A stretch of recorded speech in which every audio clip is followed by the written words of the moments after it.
Alexandre Dubé. Les vrais enjeux, les vraies questions. Cube Radio. Les affaires publiques n'ont plus de secret pour lui. Il analyse l'actualité. Il sépare les faits des rumeurs. Il n'a qu'une seule parole, celle que vous entendez. Alexandre Dubé. L'espoir d'un rapprochement entre la FAE et le gouvernement du Québec a été vraiment de courte durée. Moi, honnêtement, je regardais ça lorsqu'il y a eu point de presse de la FAE, tard, vendredi soir, pour nous annoncer que oui, on prolongeait la grève générale illimitée, mais qu'on y allait d'un dépôt d'une contre-offre parce que des éléments intéressants avaient été avancés par le gouvernement. Je me suis dit, ça y est, il y a lueur d'espoir, il y aura peut-être un rapprochement entre les deux. Or, vous dire, franchement, le ton a changé assez rapidement. Québec reproche à la Fédération autonome de l'enseignement de demeurer inflexible sur l'affectation des classes. On a beaucoup parlé de cet enjeu-là. Souvenez-vous, ça avait fait les manchettes à la rentrée. Ou à quelques jours de la rentrée scolaire, il y a des profs qui n'avaient toujours pas été affectés dans telle ou telle classe. On se contentait d'un adulte devant la classe, mais pas d'un adulte qualifié, un adulte devant la classe pour combler cette pénurie. Alors qu'au privé, pour avoir, parlé avec des directeurs d'école, on fait ça au printemps, puis ça a l'air de très, très bien fonctionner. Donc là, Québec est sorti en disant, entre autres, lors d'une déclaration écrite de la présidente du Conseil du Trésor, de son cabinet, en disant, malheureusement, le syndicat reste sur ses positions et n'a rien mis dans sa contre-offre concernant la souplesse. Le ministre de l'Éducation, Bernard Drinville, en a même rajouté une couche en disant, on veut que les profs soient affectés à leur classe avant de partir pour les vacances de l'été, pour qu'au retour, les enfants sachent avec quel enseignant, quand, quelle enseignante, ils vont pouvoir commencer l'année scolaire. Ça a mal été reçu, le moins qu'on puisse dire, là, du côté de la FAE. La présidente de la FAE, Mélanie Hubert, a répondu que cette interférence-là est nuisible à ce qui se passe aux tables de négociation en ce moment. Et on parle beaucoup de flexibilité. La FAE dit de son côté avoir fait des propositions qui vont dans le sens d'une plus grande flexibilité. Alors, qui dit vrai? On a l'impression que les deux sont à des années-lumière.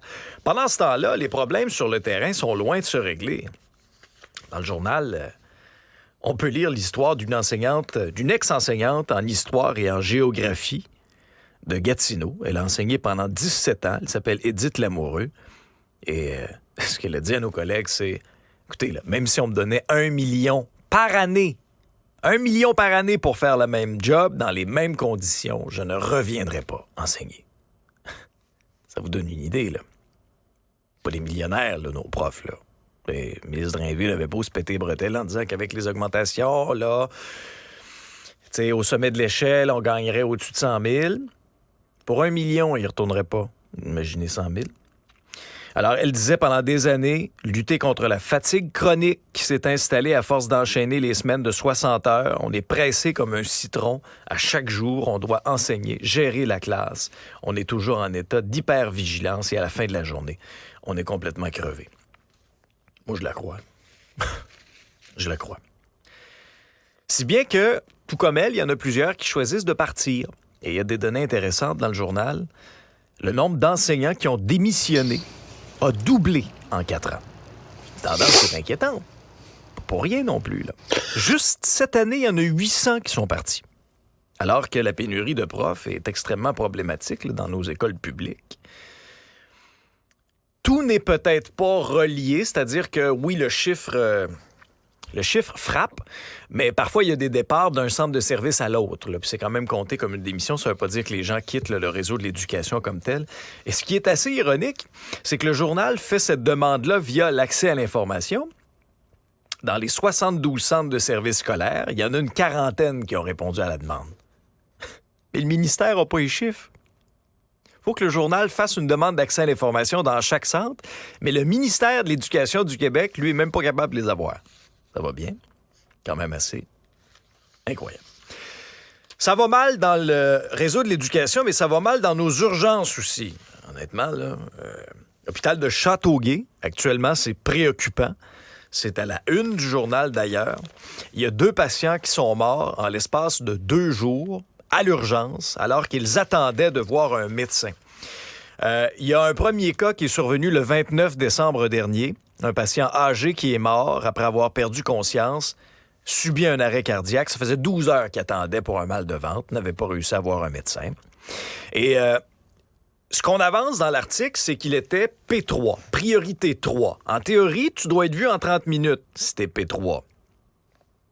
Je rappelle qu'il attendait depuis 12 heures. Dans un contexte d'achalandage record, nous dit-on, la pression est très, très forte là, sur les urgences du Québec. Le lendemain, un autre patient meurt.